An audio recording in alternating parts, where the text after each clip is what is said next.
Jack Grealish's hair. Gamble responsibly. Gamblingcare.ie. You're very welcome back. Football and Off the Ball is with thanks to Paddy Power. For more information on responsible gambling, visit gamblingcare.ie. And as you probably know, it's a pretty important week or so for the Republic of Ireland. At 7:45 tomorrow, it is Portugal versus Ireland in Faro. We will have full live commentary of the game for you right here on Off the Ball. And to look ahead to the game, I'm delighted to be joined by former Republic of Ireland manager Brian Kerr. Evening, Brian. How are you getting on? Good on, yeah, all good. So you know exactly what it's like to be Portugal. February 2005, I think Andy O'Brien it was with the winner. Not a bad night to be Ireland boss. I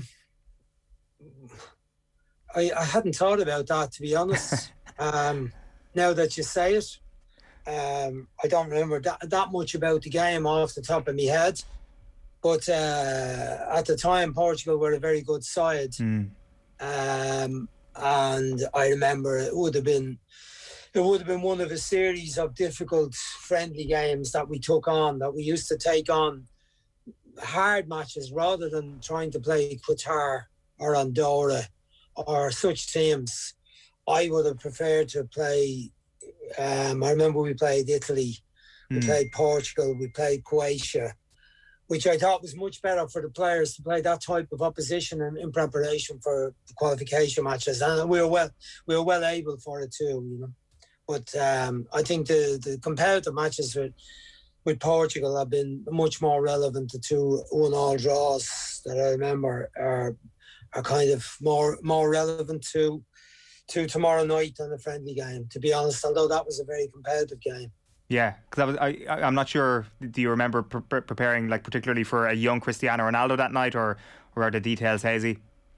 No, if you said it to me beforehand, I would have had a bit in my head about it. But I do remember it because I'd been watching him. I'd seen him as a young lad when he came in at Manchester United. And I remember coming across him in the airport one Saturday night. I was coming home, and he'd just broken into Manchester United team. Well, he was in the team maybe for a year, but he wasn't the star that he became at that time. I remember him. I think I was rushing out to the airport to catch a flight to get out on Saturday night to get back, and he was doing the same thing, and he just got out of a taxi beside me and he walked into the airport, and there was absolutely no notice of him taken whatsoever. But I recognised him. I said, "Oh, that's your man. That's the young fella's in the team." But I remember in advance of the game, you know, there was lots of things we had to look after, and but I do remember the him playing in front of me when I was sitting on the bench in Lansdowne Road. And I've been ferociously impressed about his size and his physique even at that stage. And we had, I had John OShea playing left back, and it was a great battle between them. Obviously, they were club mates, but they knew each other very well. But John was, as you know, he was quite a tall lad, and he was strong and fast as well. John, quick on his feet and clever in his brain. Not always particularly comfortable on the left side, but he adapted to it very well. And it was a good battle between them. And in fact, John probably had the edge on him that night. But I do remember that part of the game. And I remember us playing very well. And I remember was very satisfied with how the team played in general. You're right. I completely did spring this onto you, Brian. I apologise, but your recollection is incredible right off the tip of your head. It's interesting what you mentioned about Ronaldo. I was always under the impression that the physique thing only became a thing after a couple of years, but clearly that wasn't the case. No, it wasn't the case. It was already evident to me that he was a lad that looked after himself very well, and spent time in the gym to ensure that he had the strength and the physique to deal with the type of attack, and he was already receiving plenty of stick and plenty of hard physical challenges, I would say. And I remember being fierce impressed by. I was kind of surprised at how tall he was, because I thought John in the left back position would have a big edge on him from that point of view. But he hadn't. They were very similar, and I think John was 6'3", you know. So. It was really interesting contest, and the fact when they were on, when I remember Portugal were playing up to the right in Lansdowne in front of us, John the left back position, and they were only kind of yards away from where I was and where I was standing at times, maybe trying to coach the team, and you know, but I was impressed. I was very impressed, but I admired the battle. It was like kind of, I think it was one of those games when we played Brazil, and you could actually enjoy the match. You could enjoy the quality of the match, the quality of the opposition, and enjoyed the tactical battles that were going on, because even at that time Portugal would have been playing 4-3-3, whereas most say English, British teams, and even ourselves were playing 4-4-2 with maybe one of the front players dropped off to make sure we weren't outplayed in the middle of the field. When we played Brazil, and they kind of a very different formation. It was kind of 2 centre backs, 2 just in front of them, 2 just ahead, and 2 front players, and 2 wide players, Roberto Carlos and Cafu lashing up and down the line.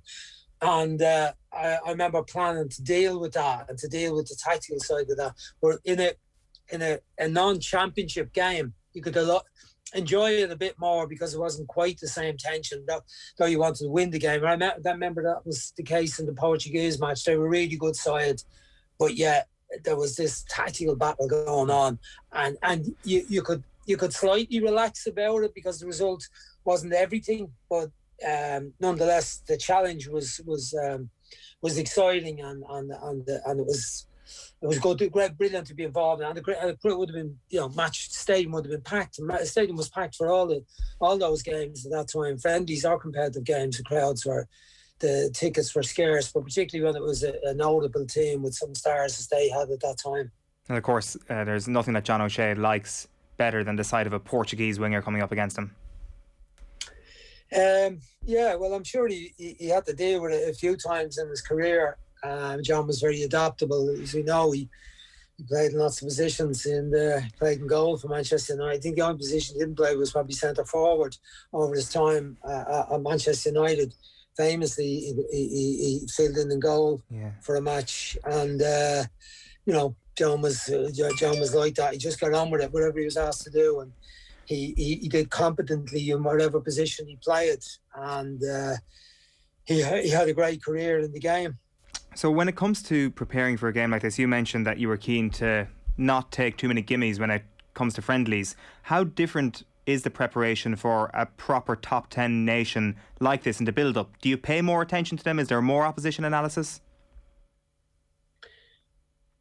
I would think so now, but I think every game is very important at the international level. I know that our approach when I work with Chris Houghton and Packy Bonner and Noel O'Reilly, or just some.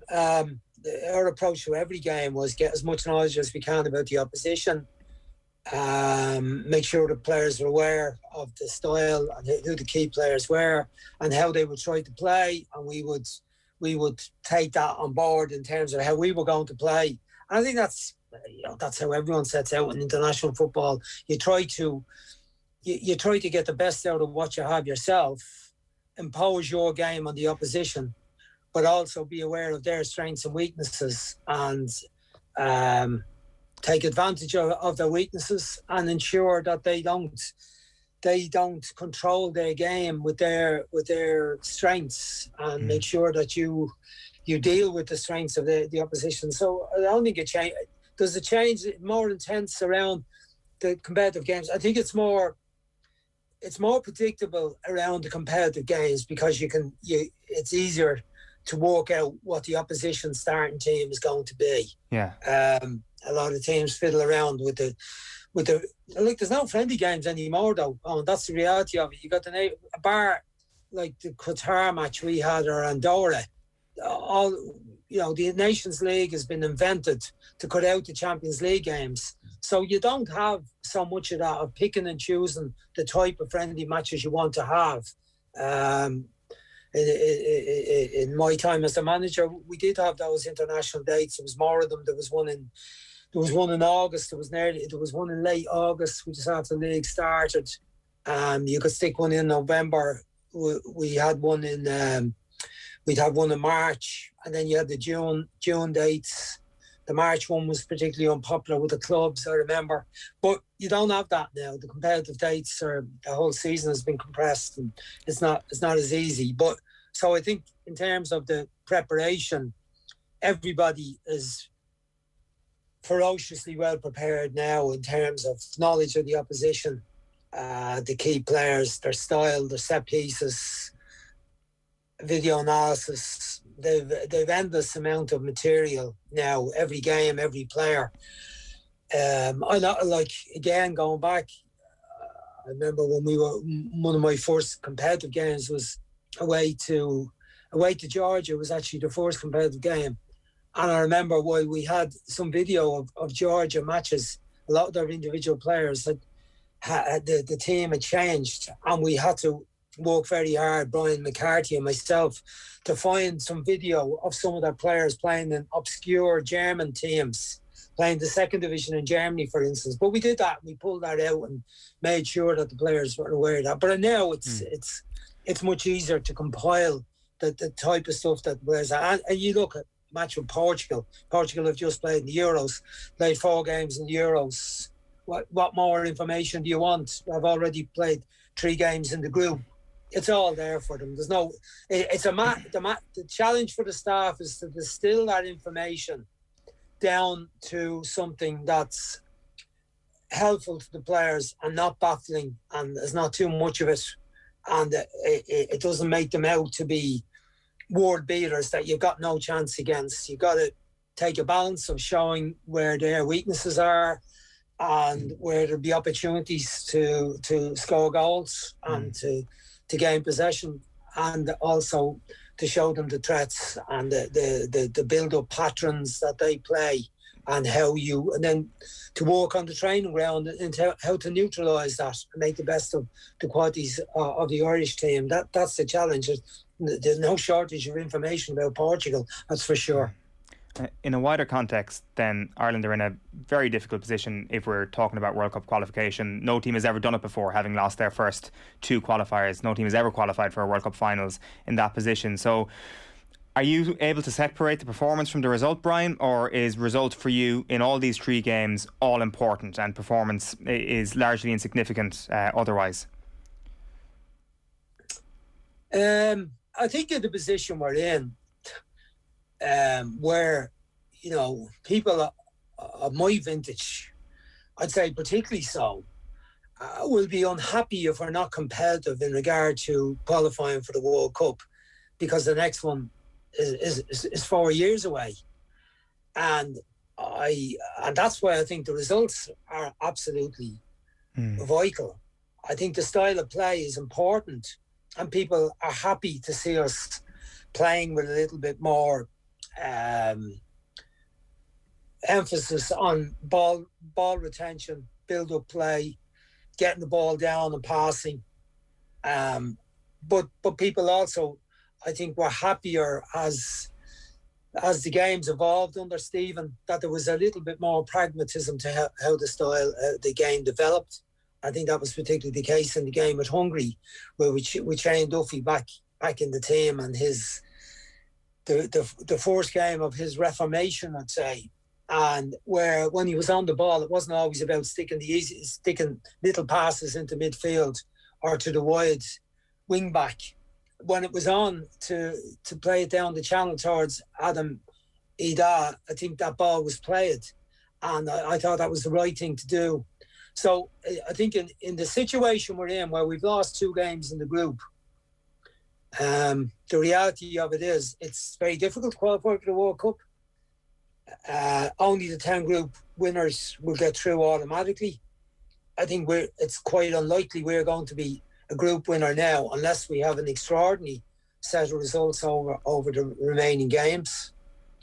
It's difficult in the playoff situation, because it's the 10 runners up plus 2 teams coming out of the Nations League who aren't part of the 10 who qualify automatically. So you got 10 second places plus 2, which is 12, and then they're drawn into 3 groups of 4, and there's a semi-final and a final. So it's a difficult process to get through, even as a second place team, to the finals. So there's only three teams going to come out from those 10 plus 2. So if you don't finish first, it's going to be very difficult. If you finish second, it's going to be extremely difficult. And it's impossible if you finish third. Yeah. And so on. So that's why I would say results.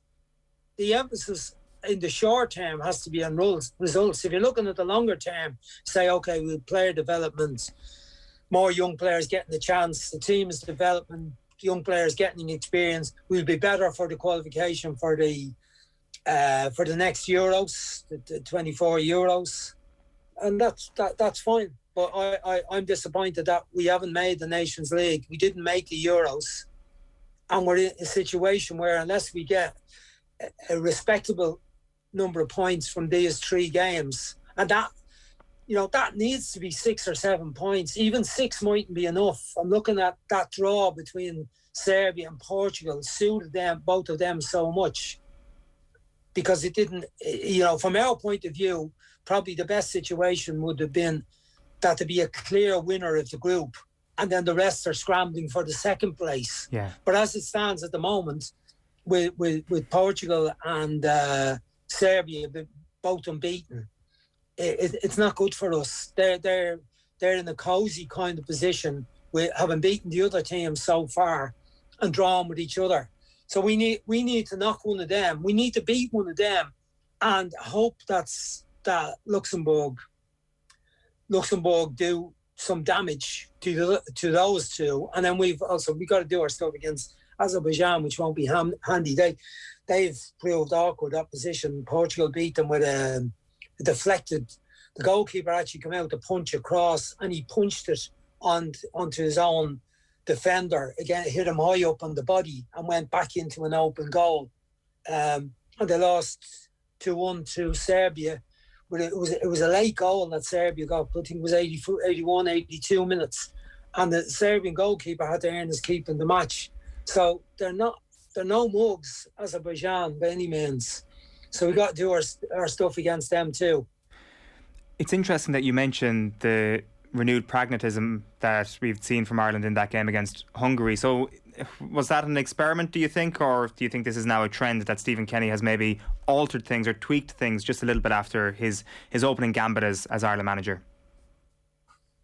I don't know whether they did admit to it, that there's been a tweaking, or whether they a reassessment. I mean, what we were told from the beginning was it was going to be about dominating possession in all areas of the pitch, and we're going to build it up, and it was going to be new. It was going to be new, totally new, and we, it was almost like we'd never seen this before, which is something that would kind of, I would say, bug several of the previous managers, that we never tried to play it out. We never tried to play it through the middle of the pitch and use the midfield players, which is totally false. I pointed out before the night that under Martin O'Neill, that the team beat Italy, be it that was Italy's B team in France at the Euros. It was an occasion when the team played really well, played good football, and we all kind of hoped that was going to be the beginning of a consistent new style where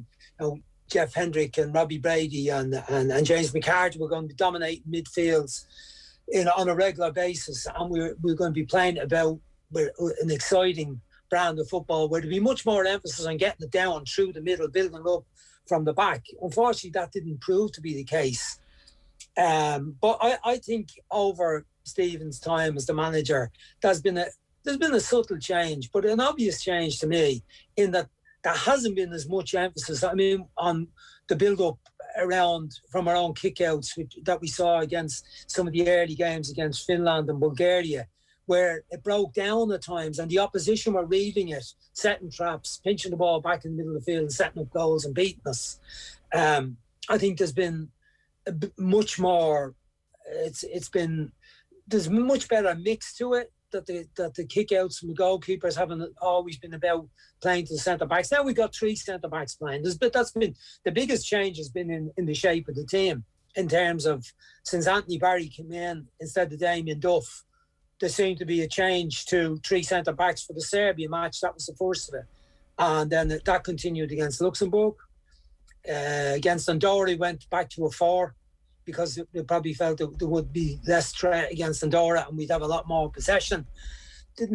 Well, we had more possession, but we didn't use it particularly well. And then we changed back then for the match with Hungary, back to a 3-4-3 type of situation that became 5 at the back at times, 2 in the middle, often outplayed because they hadn't got enough support. Second half against Hungary was much better when James McLean and Matt Doherty started to press a bit more in the midfield area, and when Daryl Horgan come on, I thought he was taking up much better positions than Conor Hourihan was, and Jason Knight was in better defensive position than he was in the first half, and we became more competitive in the middle of the field and created some chances in the match. And Ida had the chance, good shot, good save, and late on in the game we got some more. We got a couple of chances late on.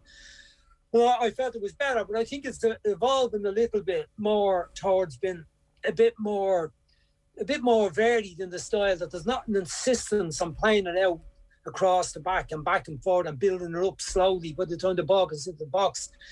In the early games again, Conley was surrounded by defenders again by the time the cross came into the box. The same for Ida. By the time the support came up to him, the opposition were all back in play. I think we're moving it forward with a bit more variety, and I think that's what's required. And I don't think we should be about building up 10, 12, 14 passes, looking okay, letting the opposition get back into their shape with the opportunity to pounce and counter-attack against us. That's really interesting. So, there's a real kind of positive undertone to what you're saying there. Obviously, time will tell about whether or not that's a trend, and things will get more and more positive over the next week. Is your sense that Stephen Kenny is going to be backed at the end of this week, Brian? I know that is results dependent, so you can't tell the future from this juncture, but do you see him getting the backing of the FAI in the medium term over these next 2 windows, and that his coaching ticket and that this journey that Ireland have chosen over the last little while will be allowed to continue into 2022? Well, I think I've said before, unfortunately, from the FAI's point of view, their finances being as unhealthy as they are now, but the financing of all the programmes, the FAI, all the international teams. I know there's an underage team playing down in Cork this week against Mexico, for instance. The under-21s are playing away. There's the teams, the girls, the international girls teams, women's teams, all has to be financed, basically, apart from the grants from UEFA and FIFA and the government grants that have become more essential because of the disarray of recent years. The financing comes from the international team, from the income from the gates, the people buying tickets, people buying season tickets to go to see the international team, and then the possibility of getting to the finals, the tournaments, and the income from that. I think the dish out was something like 15 million from the last Euros in 2016 in France. Now, that money is vital. There's no other, other money's coming in off coaching courses. They've had to be cut back in the last couple of seasons, obviously, due to COVID. Summer camps generate a lot of money for the FAI too, but not compared to the income from the games. So it's absolutely vital that the team is doing well for it to be successful, for people to want to go to the games, for commercial, for the commercial and business world to want to support what's going on. They come in behind success.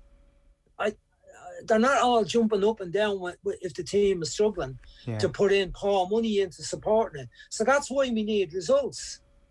The style of the game is important too. But if you remember back to some of the times when the team was successful under Trapattoni, the style wasn't very good. It wasn't. It didn't please my eye. I thought it was a hard watch. I didn't enjoy it. But that didn't stop the commercial community from coming in behind the team and supporting the FAI. And vast numbers of people travelling to Poland to support the team in 2012 when we got better off the pitch apart from the match with Croatia. It didn't stop all that backing of the national team during the Jack Charlton times. The game has become more sophisticated now in terms of style of how everyone's trying to play. But if you look at how some of the weaker nations played at the Euros this year, and take, for instance, Hungary that we played in our last friendly game. We drew 0-0 with Hungary. They didn't play their best team against us. It was a good game, a reasonable performance, outplayed at times the middle of the field, as I said earlier. But overall, the three centre-backs did quite well. We had some good play, created some chances, weren't on the back foot all through the match by any means. But they went to the Euros and they didn't go and try and play out now on the front foot. They played Portugal in the first match and played conservatively and played on the counter-attack, even with the backing of the home support, ultimately beating 3-0 in the end. But, teams like Hungary and Wales and Scotland and North Macedonia and teams like that, and Slovakia, they were sensible with the quality of the players they had in the style they tried to play. They didn't try to bully the opposition in their own half. They didn't try to press the opposition high up the pitch and pull players forward and try and squeeze them and leave themselves scarce at the back. They allowed the opposition time to come up to a certain part of the pitch and then close it down and then try and counter, then to use the qualities they had. And that's sensible. So I would think that majority of them used the quality they had to get the best results possible from the resources they had. So go back where the question about the team and the financing of the team and the results. I'm relating the results being important to the well-being of the overall game. Yeah. And that's why we can't just dismiss the results and say, well, as long as the style of play is good and we're developing players for the future, that's okay. Will the FAI back Stephen Kenny if the results are good? I'm sure they will. If the results are middling, I don't know. If the results are bad, I'd say there'll be pressure from, the media can have an influence on these things. Media and commentators can have an influence. They used to have too much influence in the past. I would have said that the FAI listened too much to particular commentators who I would have said weren't particularly informed about the game. But anyway, I think that's less of the case now. But there's been a lot of support for Stephen Kenny in the media, and I have certainly been one of them. And I was glad to see him get in the position. Now, that's the areas of the media that have supported Stephen.